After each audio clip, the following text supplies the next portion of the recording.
Kumusta, mahal na mga manonood, tinatanggap ko kayong lahat sa aking channel.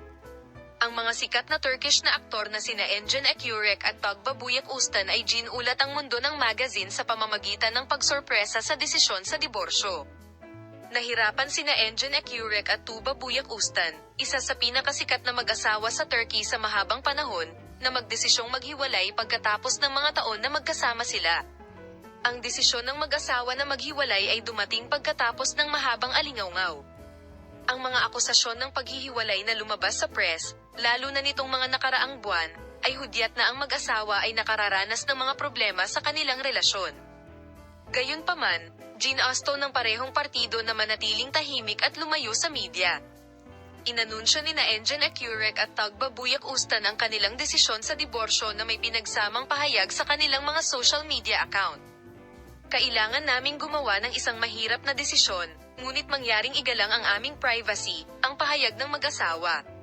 Aniya, labis na ikinagulat ng libo-libong mga tao na nagbahagi ng kanilang nararamdaman tungkol sa bulalas ng sikat na mag-asawa sa social media. Habang ang balita ng paghihiwalay ay nasa tabloid world, lumikha ito ng kaguluhan at naging sanhi ng maraming sikat na pangalan na magbahagi ng kanilang mga saloobin sa social media. Sinabi nina Engin Ekyurek at Tuğba Büyüküstün na mas gusto nilang manatiling tahimik at mamuhay ng malayo sa media pagkatapos ng desisyon ng diborsyo.